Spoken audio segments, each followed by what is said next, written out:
मानकर एठी fast question अच्छी पोस्टर बैनर कटआउट इत्यादि क्यों गणमाध्यम अंतर्भुक्त तो आपण मानकर एठी उत्तर हो पोस्टर बैनर कटआउट इत्यादि स्वतंत्र गणमाध्यम अंतर्भुक्त।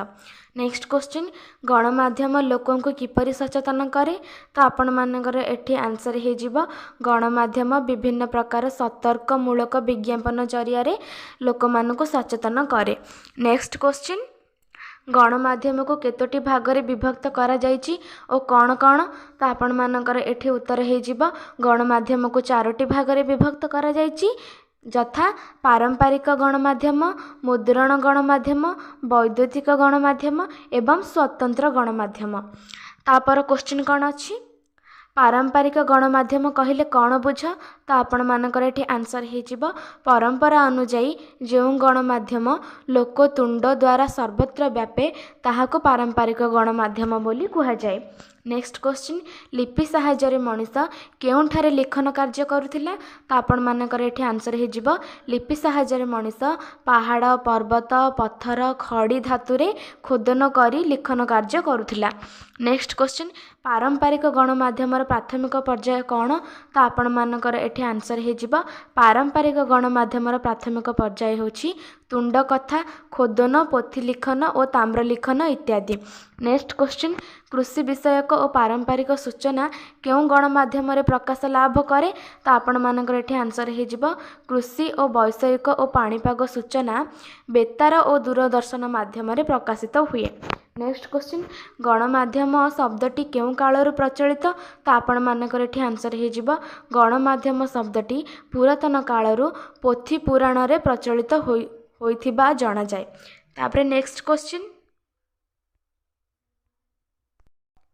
गणमाध्यम प्रकृत अर्थ कौन तो आपण मानकर एठी आंसर हो जो गणमाध्यम साधारण जनसाधारण को सहाय होई सचेतन कराई जागरण सृष्टि करे ताहाकू बा ताकू गणमाध्यम प्रकृत अर्थ बोली कहुजिब। तो नेक्स्ट क्वेश्चन गण और माध्यम अर्थ कौन गण अर्थ दल बा समूह एवं माध्यम अर्थ मध्यस्थान बा सहाय अर्थात दल बा समूह को साहाय्य करिबा।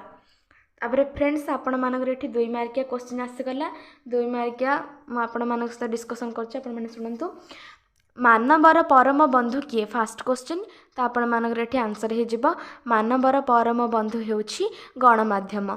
नेक्स्ट क्वेश्चन गणमाध्यम अति क्षिप्रतर रूप कौन तो आपण मानकर एठी आंसर हो गणमाध्यम अति क्षिप्रतर रूप हेउछि इंटरनेट।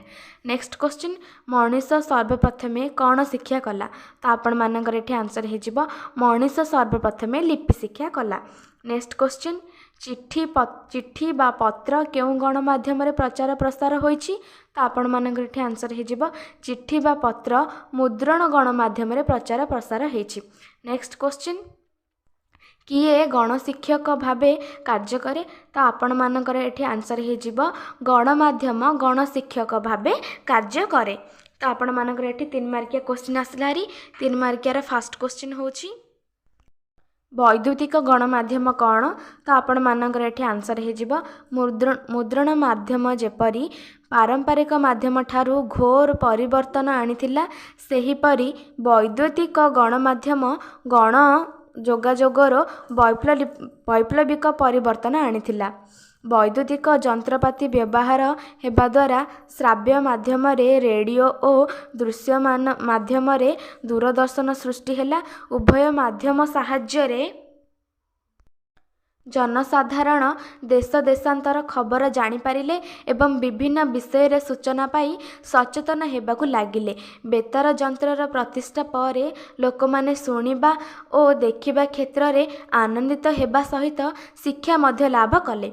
नेक्स्ट क्वेश्चन आपण मानकर एठी 3 मार्किया अछि स्वतंत्र गणमाध्यम काहाको कहा जाय तो आपण मानकर एठी आंसर हो अतीतर गणमाध्यम व्यवस्था अपेक्षा आधुनिक शैलीर सृष्टि होइथिबा गणमाध्यम अत्यंत उच्च कोटिर और प्रभावशाली रंगीन चित्र बिलबोर्ड बड़ बड़ छत्ता होर्डिंग आकर्षणीय poster banner cutout drop down standing kiosk इत्यादि जरिया सरकार और बेसरकार स्तर में समस्त चित्र को जनसाधारण निकट में उपस्थापन कर सतर्क सूचना प्रदान करिथाए एवं जनजागरण सृष्टि करे। यह जनगहलपूर्ण रास्ता यथा रास्ताघाट बजार हाट यात्रा मेलारे परिवेषण होइथाए। नेक्स्ट क्वेश्चन अच्छे आपण मानकर एठी पारंपरिक गणमाध्यम कहले कौन बुझ बा पारंपरिक गणमाध्यम कौन ता आपण मानकर एठी आंसर हे जिवो गणमाध्यमर पारंपरिक अवस्था लोकतुंडरु प्रचलित चमबाइद कोश तुंड बाइद कोश तुंड बाइद सहस्र कोश चमबाइद कोश तुंड बाइद सहस्र कोश अर्थात ढोलवाद्यर शब्द अल्प स्थान पर्यंत व्यापी थाए किंतु लोकतुंडर कथा नदी स्रोत परी चतुर्दिग व्यापी थाए। प्रथम दंपति परिवार ग्राम सहर होई व्यापे मनीष लिपि शिक्षा करिबा परे प्रथम करी से पहाड़ पर्वत पत्थर खड़ी धातुरे खोदन करी लेखुथिला। धीरे धीरे मनीष लिखन शैली शिक्षा कला परे तालपत्र लिखिबा आरंभ कला। तो फ्रेंड्स यही आज आपण मानकर वीडियो तो आशा करुच्ची आपण मानक किसी हेल्पफुल होइथिबो। जदि आपण मानक वीडियोटी भल लागिची तेबे लाइक कमेंट शेयर करंतु और चैनल को सब्सक्राइब करंतु पाखे थिबा बेल आइकन को क्लिक करी ऑन नोटिफिकेशन रे सेट कर देतु। आपण माने कमेंट माध्यम रे जणांतु कि आपण मानक आ को विषय रे आपण मानक क्वेश्चन आंसर दरकार से विषय रे म आपण मानकर क्वेश्चन आंसर आनिबी आउ आपण माने निहाती भाबे रे शेयर करंतु आपण मानकर सांग मानक पाखु जा द्वारा से माने मध्य ए टाइप रे इंपोर्टेंट सिलेक्ट क्वेश्चन पाई परिबे।